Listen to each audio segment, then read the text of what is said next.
Morning bulletin ఇక వార్త వివరాల్లోకి వెళ్తే తల్లి అంటే కేవలం మాటలకే పరిమితం కానిదని ఆమెని కనిపించే దేవతగా భావించాలని టీడీపీ నేత నారా లోకేష్ అన్నారు. మాతృదేవోభవ సారాన్ని గుర్తు చేస్తూ అమ్మనే మనకి నడక నేర్పే తొలి గురువు, బాధ్యతలు నేర్పే మార్గదర్శిగా అభివర్ణించారు. తన భవిష్యత్తు కోసం జీవితం త్యాగం చేసిన అమ్మకు కేవలం డబ్బులు ఇవ్వడం కాదు, గౌరవం ఇవ్వాలన్న ముఖ్యమంత్రి చంద్రబాబు మాటలను గుర్తు చేశారు.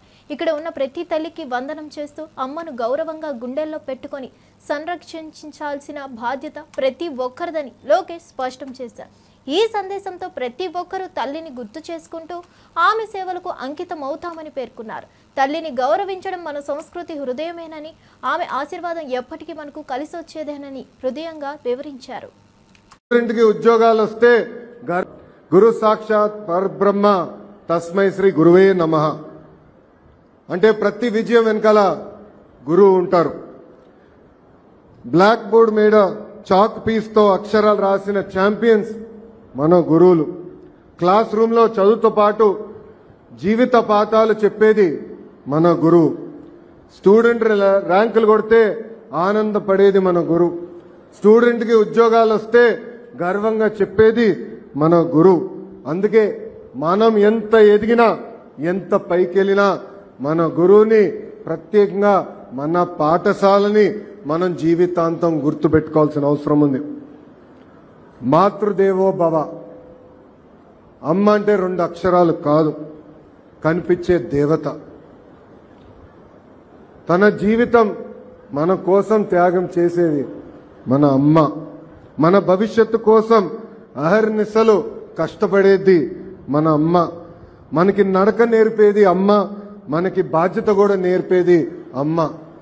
అందుకే గౌరవ ముఖ్యమంత్రి గారు తల్లికి వందనమని ఆనాడు చెప్పినప్పుడు కేవలం డబ్బులు ఇస్తాం కాదు, తల్లి పట్ల గౌరవం పెరగాలి, ఎప్పుడో తల్లికి అండగా నిలబడాలి. నేను పాదయాత్రలో ఎప్పుడు చెప్పేవాడిని, అమ్మని జాగ్రత్తగా చూసుకొని నాన్న ఏడిపించమని. అమ్మని మన గుండెల్లో పెట్టుకుని కాపాడాల్సిన బాధ్యత ఇక్కడున్న మనం. తెలంగాణ బీజేపీ ఎంపీ కొండా విశ్వేశ్వరరెడ్డి వరి సాగుపై కీలక వ్యాఖ్యలు చేశారు. రాష్ట్రంలో వరి సాగు విపరీతంగా పెరిగిందని, యూరియా ద్వారా పండిన వారిని ఇతర దేశాలు కొనుగోలు చేయట్లేదని తెలిపారు. రైతులు వరి సాగు తగ్గించాలని కేంద్రం కూడా సూచించినట్లు చెప్పారు. యూరియా వాడకం వల్ల మార్కెట్ డిమాండ్ లేకపోతున్నదని పేర్కొన్నారు. ఇక హైదరాబాద్ లో రోహింగ్యాల బెడదపై స్పందించిన ఎంపీ మహేశ్వరం బీజేపీ అభ్యర్థి శ్రీరాములు యాదవ్ ఇంటిపై రోహింగ్యాలు రెక్కి నిర్వహిస్తున్నారని ఆరోపించారు. పాక్, బంగ్లాదేశాల నుంచి వచ్చిన ముస్లింల వల్ల నగరంలో భద్రతా ప్రమాదం పెరుగుతుందని సీఎం రేవంత్ రెడ్డి వెంటనే స్పందించాలని డిమాండ్ చేశారు. హైడ్రా కూల్చివేతలపై మండిపడిన ఎంపీ హిందువుల ఇళ్లకే లక్ష్యంగా చర్యలు తీసుకుంటుందని ఆగ్రహం వ్యక్తం చేశారు. హైడ్రా వ్యవస్థపై ప్రజలకు విశ్వాసం లేకుండా పోతుందని విమర్శించారు. మా దగ్గర రైతులు తక్కువ మంది, 30 లక్షల రైతు కుటుంబాలే ఉన్నాయి. ఆడ 3 కోట్ల రైతు కుటుంబాలు ఉంటాయి. అయితే ఇక్కడ తెలంగాణలో మనకు అవసరం అనేది 19 అనుకోరాదు, 19 కోట్లు ఉంటే మనకు అవైలబిలిటీ 23 కోట్లు. అంటే దీని ప్రకారంగా ఉత్తరప్రదేశ్కు 10 ఎక్కువ ఉండాలి, కానీ 10 ఎక్కువ కాదు, 3 ఎక్కువనే ఉన్నాయి. అంటే తెలంగాణలో హైయెస్ట్ పర్ క్యాపిటల్ ఇన్కమ్. మనకు యూరియా ఎక్కువ కాదు, వరి తక్కువ పండించి మిల్లెట్స్ వేరేవి పండిస్తే తెలంగాణ రాష్ట్రానికి, మన ఆరోగ్యానికి, దేశ ఆర్థిక పరిస్థితికి మంచిగా అవుతుంది. వాడాలి. ఇప్పుడు నడ్డా గారిని అడిగినారు, నడ్డా గారు ఇస్తా అన్నారు, కానీ మన డైరెక్షన్ తప్పుంది. ముఖ్యమంత్రి గారికి విజ్ఞప్తి ఏంటంటే మన డైరెక్షన్ మారవనరి, వరి తక్కువ వండియనరి, యూరియా తక్కువ వాడనని నేను విజ్ఞప్తి చేస్తున్నాను. ఇంకొక ముఖ్యమైన విషయం ఏంటంటే మొన్ననే మా నాయకుడు మహేశ్వరం, మా నాయకుడు, ఎంతోమంది నాయకులు ఉన్నారు, వాళ్ళ ఇంట్ల మీద రెక్కీ చేసిండ్రు. ఎవరు? రోహింగ్యాస్ అంట. వాళ్ళు రోహింగ్యాస్ కాదు, వారి ఇంటి చుట్టూ మోటార్ సైకిల్ మీద తిరుగుతుండ్రు. ఏందని చూసే వరకు వాళ్ళు పారిపోయినరు. మళ్ళీసారి పరిస్థితి వీళ్ళు పట్టుకుంటే వాళ్ళకు చక్కగా భాష తెలుగు అయితే అర్థమైతే లేదు, హిందీ చక్కగా మాట్లాడతలేరు. తర్వాత తెలిసింది వీళ్ళు రోహింగ్యాలని. ఇద్దరిని పట్టుకొని, ఇద్దట్లో ఒకరు దొరికి పట్టుకొని పోలీసు వాళ్ళకి ఇచ్చిండ్రు. వాళ్ళు ఉల్టా మన మీద రెక్కి చేస్తుండ్రు. మనం వాళ్ళని పట్టుకునేది పోయి మన ఇండ్ల చుట్టూ వాళ్ళు తిరుగుతున్నారు, వీళ్ళు ఏం చేస్తున్నారు పొద్దుగాలేంది. ఇటువంటి పరిస్థితి అయింది. మన బంగ్లాదేశీస్ చాలా మంది వచ్చిండ్రు, అందులో రోహింగ్యాస్ చాలా మంది ఉండ్రు. మేము పోలీస్ కంప్లైంట్ ఇచ్చినాము. ముఖ్యమంత్రి గారికి విజ్ఞప్తి ఏంటంటే ఫస్ట్ ఆఫ్ ఆల్ వీళ్ళందరినీ రౌండప్ చేసి వీళ్ళని పంపించాలి. ఎన్ని రోజులు ఇక్కడ పెడతారు రోహింగ్యాలను? ఇల్లీగల్ పాకిస్తాన్ బంగ్లాదేశ్ వాళ్ళని పట్టుకోవాలి. వాళ్ళు ఎంతమందికి ఓటర్ ఐడి కార్డు ఉన్నా అది కూడా చేయాలి. ఓటర్ ఐడి రివిజన్ మళ్ళీ చేయాలి. ఎట్లయితే బీహార్ ఇక్కడ చేస్తుండ్రో ఇక్కడ కూడా చేయాలి. ఎందుకంటే నేను మొన్ననే ఒక వీడియో చూపెట్టిన 60 ఏండ్లు బార్డర్ లేకుండే ఇండియా బంగ్లాదేశ్ మధ్యలో. యుద్ధం గెలిచినాక కూడా బార్డర్ లేకుండే. దాదాపు 70 బంగ్లాదేశ్ ముక్కలు ఇండియాలుండే, 100 ఇండియా ముక్కలు బంగ్లాదేశ్లుండే. ఇక్కడి నుంచి అక్కడే ఫ్రీ పోతుండే 60. అమరావతి అభివృద్ధిపై బీజేపీతో కలిసి పాలనలో ఉన్న చంద్రబాబు నాయుడు ఎందుకు ముందుకెళ్లడం లేదని ప్రశ్నించారు మాజీ మంత్రి బుగ్గన రాజేంద్రనాథ్ రెడ్డి. అమరావతిని అభివృద్ధి చేయలేకపోయిన టీడీపీ నేతలు వైఎస్ఆర్సీపీపై విమర్శలు చేస్తే ఎలా అని ఆగ్రహం వ్యక్తం చేశారు. రాష్ట్రానికి తెచ్చిన అప్పులు 2.45 లక్షల కోట్ల బడ్జెట్ ఎక్కడికి వెళ్తున్నాయో చెప్పాలన్నారు. ఒక్క పెన్షన్లకు తప్ప మరో సంక్షేమ పథకానికి కేటాయింపులు లేవని ఆరోపించారు. మామిడి, మిర్చి, పొగాకు రైతుల సమస్యలు ఏమవుతున్నాయో ప్రశ్నించారు. ఉచిత గ్యాస్, బస్సు ప్రయాణం, ఆడబిడ్డ నిధి వంటి హామీలు నిలబెట్టుకున్నారా అని నిలదీశారు. ఉద్యోగులకు పీఆర్సీ వేతనాలు సమయానికి ఇవ్వలేకపోతున్నారని విమర్శించారు. ప్రజల తరపున ప్రశ్నించడం తాను కొనసాగిస్తామని స్పష్టం చేశారు. వాళ్లకు మీరు డైరెక్ట్గా రాష్ట్ర ఖజానా మీద డబ్బులు డ్రా చేసేదానికి హక్కు కల్పించిన మాట నిజమా కాదా? మా ఛాలెంజ్ ఏం దాంట్లో గతంలో ఎప్పుడైనా ఇలా జరిగి ఉంటే నిరూపించగలరా, లేకపోతే తప్పును ఒప్పుకొని క్షమాపణ చెప్పగలరా? సింపుల్ కదా, స్ట్రైట్ క్వశ్చన్. కొత్తగా జలజీవన్ వాటర్ సప్లై కార్పొరేషన్ అని పెట్టి ఆ వాటర్ సప్లై కార్పొరేషన్ ద్వారా కూడా మళ్ళీ ఇదే పద్ధతిలో బాండ్ల ద్వారా అప్పు చేయాలనే ఆలోచనలో మీరు ఉన్నది వాస్తవమా కాదా? కాదంటే మీరు చెప్పండి కాదు అని, అవునంటే అవును అని చెప్పండి. 9 మే ఈ సంవత్సరము 3,489 కోట్లు రాష్ట్ర ఖనిజాభివృద్ధి సంస్థ బాండ్ల ద్వారా అప్పు చేయడం జరిగింది. మొన్న 25 జూను 5,526 కోట్లు, అంటే టోటల్గా ఇంచుమించు 9,000 కోట్లు మీరు బాండ్ల ద్వారా అప్పు చేయడం జరిగింది. ఇది ఖనిజాభివృద్ధి సంస్థ అప్పు చేసింది. ఈ డబ్బులు ఖనిజాభివృద్ధి సంస్థలోనే ఉన్నాయి, లేదా ఖనిజాభివృద్ధి సంస్థ అవసరాలకే వాడుతున్నారు, ఖనిజాభివృద్ధి సంస్థ వ్యాపారం పెంచేదానికే వాడుతున్నారు. ప్రభుత్వం దీన్ని వాడడం లేదని మీరు చెప్పగలరా? మీరేమంటున్నారు వారు అనబోతున్నారు? ఈ ఖనిజాభివృద్ధి సంస్థ నుంచి 400 చిల్లర లీజులు మీకు ఇచ్చినందుకు ప్రభుత్వానికి తిరిగి వాళ్ళు డబ్బులు చెల్లించారు అని అంటే మీరు చెప్పేది ఎట్లుందంటే, వారు చెప్పబోయేది ఎట్లుందంటే, ప్రభుత్వం ఆస్తినే కొంటదన్నమాట. ప్రభుత్వం సంబంధించిన కార్పొరేషన్ ఆస్తినే కొనబోతుందన్నమాట. అంటే ఇది ఎట్లుందంటే, సామాన్య మానవునికి అర్థం కావాలంటే, భార్య ఆస్తి భర్త కొంటాడు, భర్త ఆస్తి భార్య కొంటుంది, డబ్బులు చెల్లించుకుంటారు. ఇది మీరు చెప్పేది ఏందండి? మేము అడిగిన దానికి మీరు సూటి సమాధానం ఇవ్వకుండా ఏదేదో నాకు ఇది ఏం గుర్తుకొస్తుందంటే, ఇప్పటికి కూడా నాకు గుర్తుకొచ్చేది, ఇంతకుముందు కూడా 2014 నుంచి 19 5 సంవత్సరాలు మీరే పాలించినది. అప్పుడు కూడా కూటమే. అప్పుడు బీజేపీ వాళ్ళు 2 మంత్రులు మీ దగ్గర ఉన్నారు, మీ 2 మంత్రులు బీజేపీ కేంద్రంలో ఉన్నారు. కల్తీ కల్లు విషయంలో నిమ్స్ ఆసుపత్రిలో చికిత్స పొందుతున్న బాధితులను పరామర్శించిన బీజేపీ తెలంగాణ అధ్యక్షుడు రామచంద్రరావు ఘటనపై తీవ్ర ఆవేదన వ్యక్తం చేశారు. అనాధికారికంగా 6 ప్రాణాలు కోల్పోయినట్లు తెలిపారు. మృతుల కుటుంబాలకు 10 లక్షలు, ఆసుపత్రిలో చికిత్స పొందుతున్న వారికి ₹1,00,000 పరిహారం ఇవ్వాలని ప్రభుత్వాన్ని డిమాండ్ చేశారు. కొంతమంది కేవలం 1-2 సీసాల కళ్ళు తాగినందుకే కిడ్నీలు దెబ్బతిన్నాయని వెల్లడించారు. బాధితుల పరిస్థితి చూస్తే గుండె పగిలిపోతుందన్నారు. అలాంటి కళ్ళు ఎక్కడ తయారవుతుంది, ఎలా అందుతుంది అనే దానిపై ప్రభుత్వం దర్యాప్తు చేసి కఠిన చర్యలు తీసుకోవాలన్నారు. ఇటువంటి విషాద ఘటనలు మళ్లీ పునరావృతం కాకుండా చూడాల్సిన బాధ్యత ప్రభుత్వంపై ఉందని గుర్తు చేశారు. ప్రజల ప్రాణాలను తక్కువగా తీసుకోవడం శోచనీయమన్నారు. జరిగిందో ఇవన్నీ కూడా ఈరోజు నిమ్స్ డాక్టర్లు వారి ప్రయత్నాలు వాళ్ళు చేస్తూ ఉన్నారు. ఏది అయినప్పటికీ కూడా లోపల వాళ్ళ పరిస్థితి చూస్తూ ఉంటే చాలా బాధగా అనిపిస్తుంది. కళ్ళులో మామూలు కళ్ళు చెట్ల మీద తీసుకుంటేనో అది పెద్ద పాయిజనస్ కాదు, అడల్టరేటెడ్ అయితేనే ప్రావిజన్స్ చెప్పేసి కూడా డాక్టర్స్ చెప్తా ఉన్నారు. దీంట్లో కలిపింది మందు, అంటే NDPS కింద వచ్చేటటువంటి ఒక psychotropic substance. Controlled substance డైజోఫామ్, అల్ఫోడమా, chlorophyll లాంటి ఒక ఏవైతే డ్రగ్స్ ఉంటాయో దానికి కలిపి అక్కడ సప్లై చేయడం జరిగిందని స్పష్టంగా అర్థమవుతుంది. ఒక్క బాటిల్ 2 బాటిల్ తాగిన వాళ్ళు ఉన్నారు, వాళ్ళ కిడ్నీలు ఫెయిల్ అయినాయి.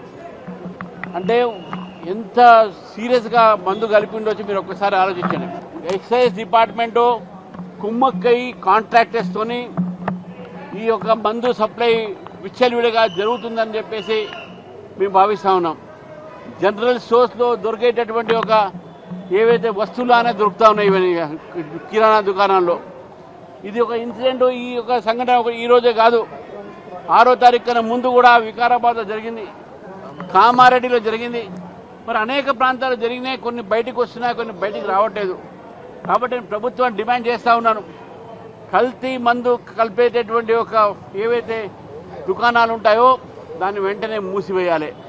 ఎక్సైజ్ డిపార్ట్మెంటు రోజు తనిఖీ చేసి ఏ విధంగా వీళ్ళు కళ్ళు అమ్ముతున్నారా, కళ్ళు కలుపుతున్నారా అనే విషయం కూడా వాళ్ళు చూడాల్సిన బాధ్యత వాళ్ళకు ఉన్నది. కాబట్టి ఈరోజు ఎవరైతే చనిపోయారో వాళ్లకు మా తరఫు నుంచి మేము ప్రకాటమైన సంతాపం తెలుపుతున్నాం. డాక్టర్లు వాళ్ళ ప్రయత్నం వాళ్ళు చేస్తూ ఉన్నారు, కొంతమంది ఇంకా సీరియస్గా ఉన్నారు. 31 మంది ఇక్కడ ఒకటే హాస్పిటల్లో ఉన్నారంటే ఇంకా చాలా చోట చాలామంది వాళ్ళు ప్రైవేట్గా వేరే చోట కూడా వెళ్ళిపోవడం జరిగింది. గోదావరి పుష్కరాల ఘటనపై వ్యాఖ్యలు చేశారు. సినిమా షూటింగ్ కోసం నాటి ముఖ్యమంత్రి చంద్రబాబు నాయుడు 30 మందిని బలి తీసుకున్నారని ఆయన తీవ్ర ఆరోపణలు చేశారు. వైఎస్ జగన్ సీఎం అయ్యాక ఆ కుటుంబాలు ఎవరైనా ఒకరు కంప్లైంట్ ఇస్తే సెక్షన్ 302 కింద చంద్రబాబు ముద్దాయి అవుతాడా అవ్వడా అని పేర్ని నాని ప్రశ్నించారు. అంతేకాకుండా చంద్రబాబుకు సబ్బు అందించిన లోకేష్ కూడా ముద్దాయి అవుతాడా అవ్వడా అంటూ నారా లోకేష్ పై కూడా పేర్ని నాని పరోక్షంగా విమర్శలు గుప్పించారు. సాంప్రదాయంగా అలవాటు చేసి వెళ్తే నేను ఒకసారి చంద్రబాబు నాయుడిని, ఈ రాష్ట్ర డీజీపీ గారిని ఇద్దరిని ప్రశ్నిస్తున్నా. ఇటువంటి తప్పుడు పనులు, తప్పుడు కేసులు, తప్పుడు సాంప్రదాయాన్ని ఈ రాష్ట్రానికి మీరు అలవాటు చేస్తే, ఆనవాయితీగా ఇచ్చెళ్తే 2015-16లోనో రాజమండ్రిలో కృష్ణా పుష్కరాల్లో మీరు, మీ శ్రీమతి గారు, మీ అబ్బాయి, మీ వందిమాగదులు అందరూ కలిసి గోదావరిలో బుడుంగని ముక్కు మూసుకుని 3 సార్లు మునిగింది.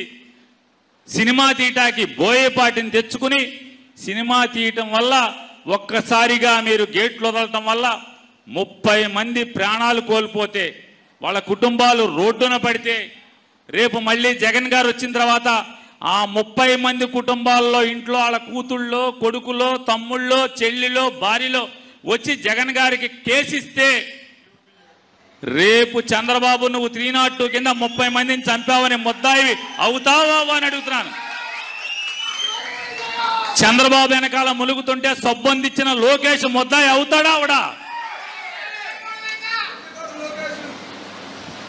నిమ్మకాయల చినరాజప్ప వెనక కూర్చుని ఆయన కూడా ములగటాకి ప్రాక్టీస్ సిద్ధం. చంద్రబాబు ఎట్టా ములుగుతున్నాడో తర్వాత నేనెట్టా ములగాలని చూస్తున్నా. నిమ్మకాయల చినరాజప్ప కూడా ముద్దాయి అవుతాడా అవడా?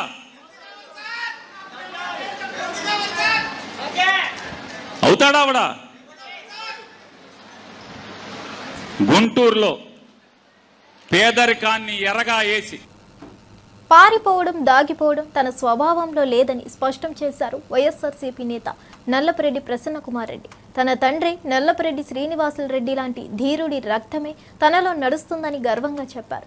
ఎంతటి సవాళ్లు వచ్చినా ఎదుర్కొనే ధైర్యం ఉందని, భయపడే ప్రసక్తే లేదని తేల్చి చెప్పారు. రాజకీయాల్లో మారిన పరిస్థితులు, ఎదురవుతున్న ఒత్తిళ్లు తనపై ప్రభావం చూపలేవన్నారు. ప్రజా సమస్యలపై పోరాడటంలో ఎప్పుడూ ముందుండే తానని పేర్కొన్నారు. వైఎస్ఆర్సీపీ తరఫున మరింత బలంగా ముందుకు వెళ్లేందుకు సిద్ధమయ్యే క్రమంలో ప్రత్యర్థులు ఆత్మవిశ్వాసం దెబ్బతీసే ప్రయత్నాలు చేస్తున్నారని మండిపడ్డారు.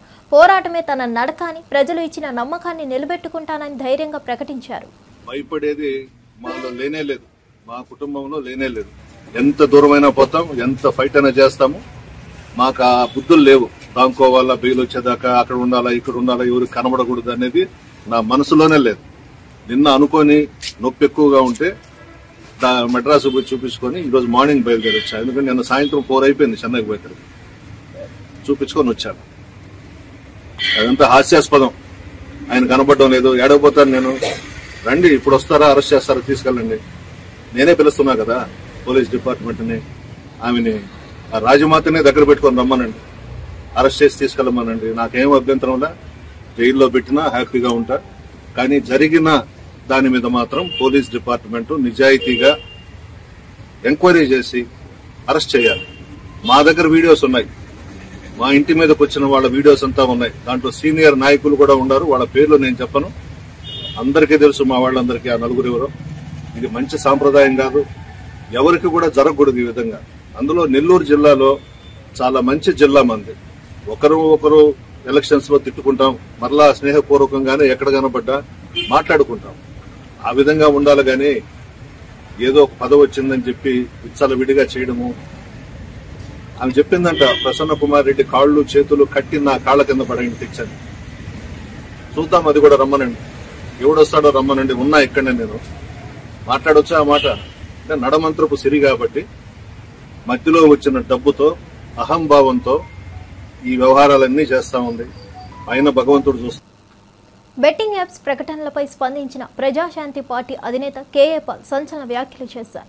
బాలకృష్ణ, పవన్ కళ్యాణ్ లాంటి ప్రముఖులు బెట్టింగ్ యాప్స్ ను ప్రమోట్ చేయలేదా అని సూటిగా ప్రశ్నించారు. టీడీపీ, జనసేన, బీజేపీ కూటమిలో ఉన్నారు కాబట్టి వారిని వదిలేస్తారా అని ఎదురు ప్రశ్నలు గుప్పించారు. రాజకీయంగా అవసరానికి అనుగుణంగా వ్యవహరించే ప్రభుత్వ యాంత్రాంగాన్ని ఎండగట్టారు. ఒకవైపు సామాన్యులపై కఠిన చర్యలు తీసుకుంటూ మరోవైపు బడా బాబుల్ని మినహాయించడం ఏంటని మండిపడ్డారు. రాజకీయ నాయకులు, సినీ ప్రముఖులు సమాజానికి ఆదర్శంగా ఉండాల్సిన అవసరం ఉందని గుర్తు చేశారు. జనం మోసపోకూడదని హెచ్చరించారు. సమాన న్యాయం అందరికీ వర్తించాలన్నారు. ఎమ్మెల్యే తెలుగుదేశం పార్టీ, పవన్ కళ్యాణ్ అనే ఉప ముఖ్యమంత్రి ఆంధ్రప్రదేశ్ లో వాళ్ళ బ్రదర్స్ ఎప్పుడు బెట్టింగ్ యాప్ ని ఎండోర్స్ చేయలేదా? ఇన్వెస్టిగేట్ చేయండి. ఎవరైనా బీజేపీతో ఉంటే సెలెక్టివ్ గా వారిని వదిలేస్తారా?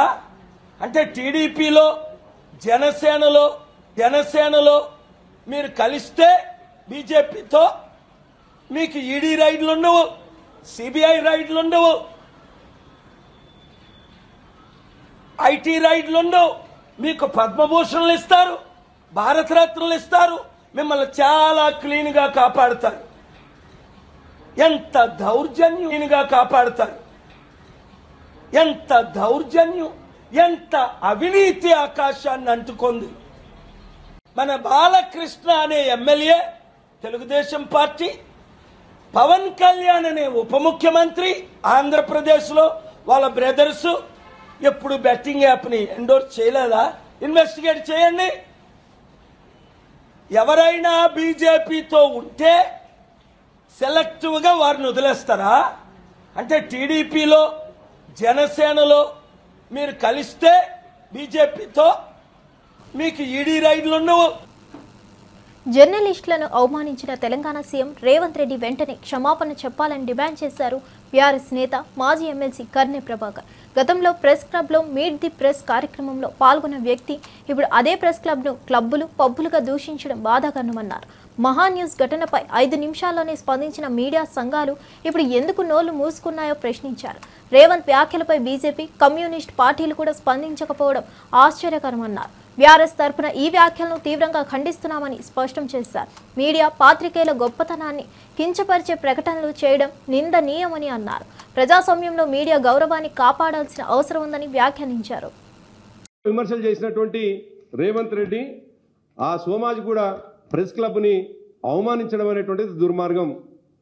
రేవంత్ రెడ్డికి ఒక లక్షణం ఉన్నది, ఏరు దాటగానే తప్ప ముంచేటువంటి లక్షణం ఉన్నది రేవంత్ రెడ్డికి.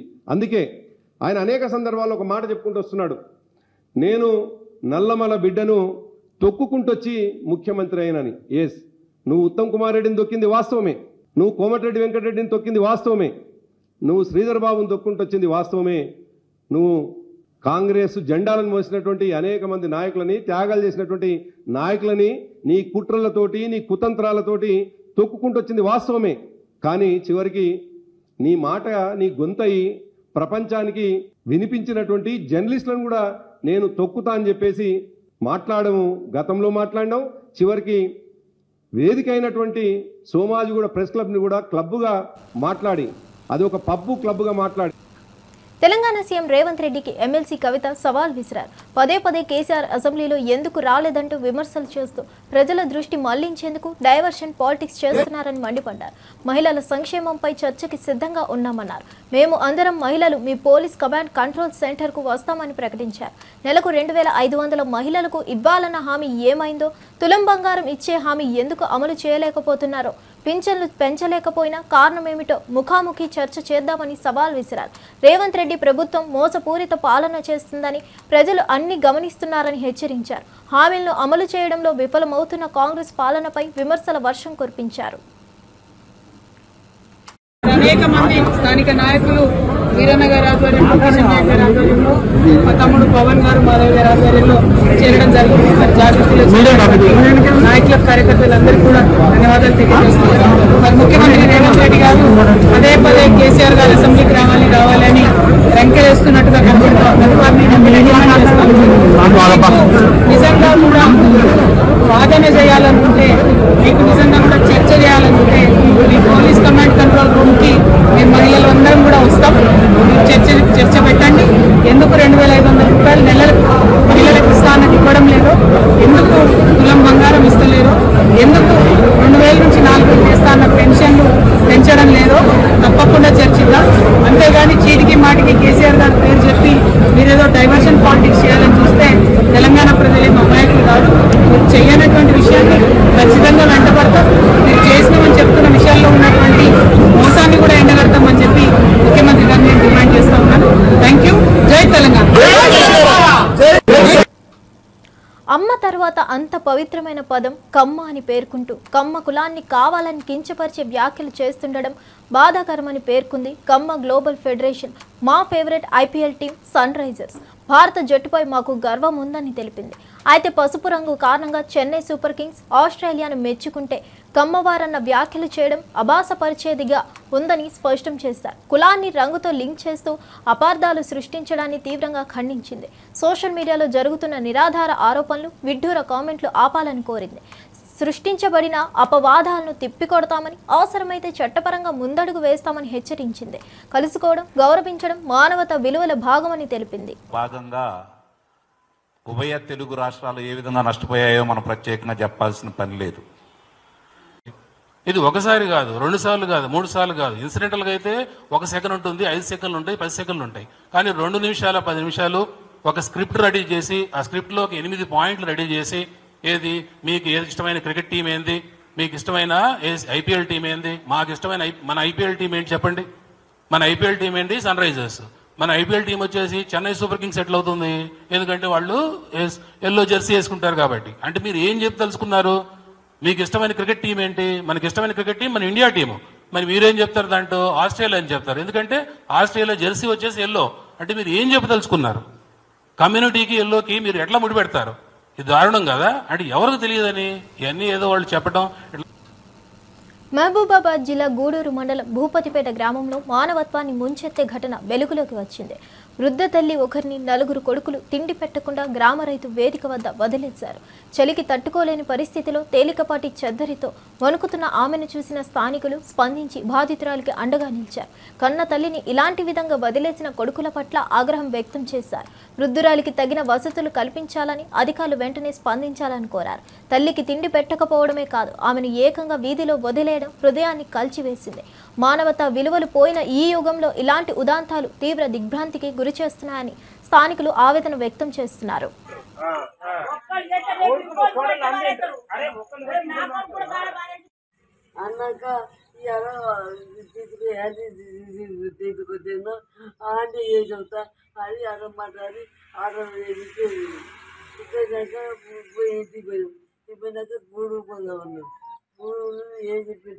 అది ఇంటికి వచ్చినాం. ఇంటికి వచ్చినాక మాత్రం మధ్యకి పోయినాం. మధ్య పోయినాక మా ఇంటికి వద్దన్నారు.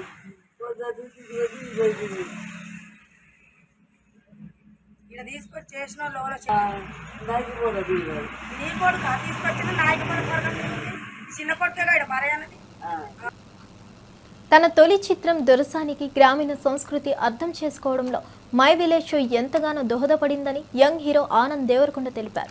ఇటీవల విడుదలైన మోతీవరి లవ్ స్టోరీ టైటిల్ పోస్టర్ను విడుదల చేసిన అనంతరం మాట్లాడారు. ప్రేమ, కామెడీతో మేళవించిన ఈ వెబ్ సిరీస్ ప్రేక్షకులను ఆకట్టుకుంటుందని విశ్వాసం వ్యక్తం చేశారు. శివకృష్ణ బుర్రా దర్శకత్వంలో రూపొందిన ఈ సిరీస్ ఆగస్టు 8 నుంచి G5లో స్ట్రీమింగ్ కానుంది. అనిల్ జీలా, వర్షిణి రెడ్డి ప్రధాన పాత్రల్లో నటించారు. తెలంగాణ పల్లెటూరి వాతావరణాన్ని నేపథ్యంలో తీసిన ఈ సిరీస్ కథ ఒక పెళ్లి చుట్టూ తిరుగుతుంది. ఆనంద్ మాట్లాడుతూ పల్లెటూరి మాటలే కాదు, అక్కడ జీవన శైలి కూడా తనకు ఎంత దగ్గరగా ఉందో వెల్లడించారు. స్థానికత, సంస్కృతి పరంగా మోతేవరి లవ్ స్టోరీ ప్రత్యేకంగా నిలుస్తుందని తెలిపారు. అన్ని మై విలేజ్ ఫామ్ల కుకింగ్ ఇవన్నీ మా అందరు చూస్తుండే, సో నేను కూడా దానికి అలవాటు పడి అవే చూస్తుండే. ఇంకోటి మధురా శ్రీధర్ సార్ నన్ను నా ఫస్ట్ ఫిలిం దొరసానికి నాకు ఆపర్చునిటీ ఇచ్చినప్పుడు అది చాలా రూరల్ వరంగల్లో జరిగే కదా, అది కూడా 1980sలో జరిగే కదా. నాకు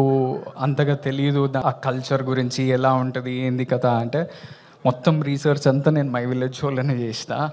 భాష కానీ ఊర్లో ఫర్ ఎగ్జాంపుల్ అవ్వతోటి ఎట్లా మాట్లాడుతుంటారు దాంట్లో చాలా ఉంటాయి దొరసానిలో. సో నా రీసెర్చ్ అంతా మీ యూట్యూబ్ ఛానల్లోనే చేసిన.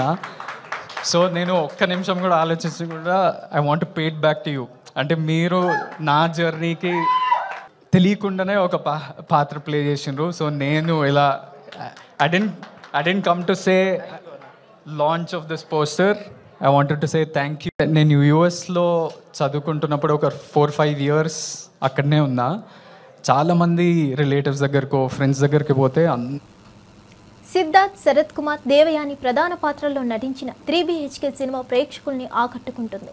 శ్రీ గణేష్ దర్శకత్వం వహించిన ఈ చిత్రం మంచి టాక్ తెచ్చుకుంది. తాజా విజయోత్సవంలో భాగంగా హీరో సిద్ధార్థ్ హైదరాబాద్లోని పలు థియేటర్లను సందర్శించి అభిమానులతో కలిసి సినిమా వీక్షించారు.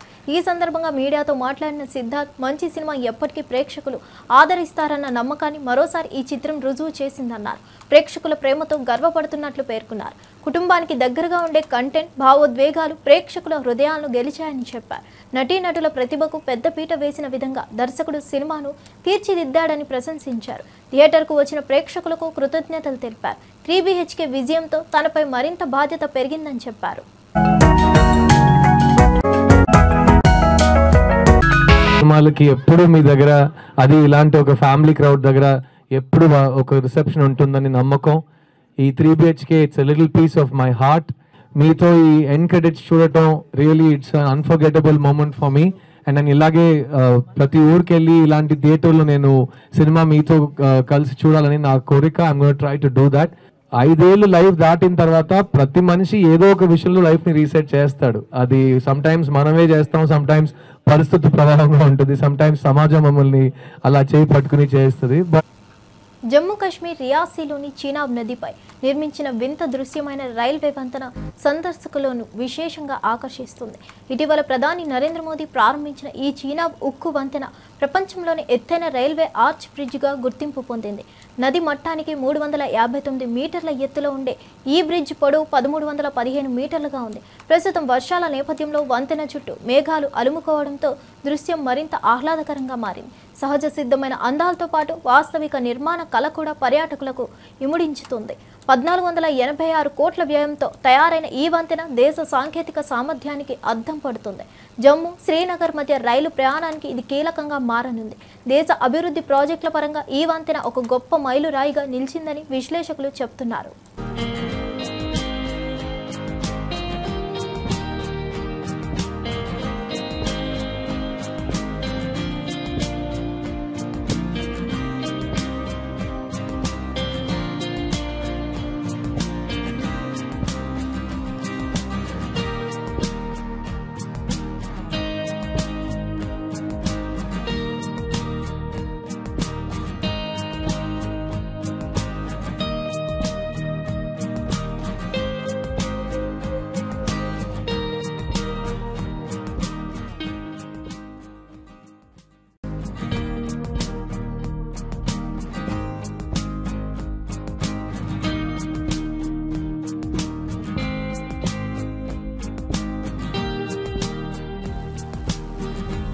ఇవండి ఈనాటి విశేషాలు. మరో బులెటిన్తో మళ్ళీ కలుద్దాం.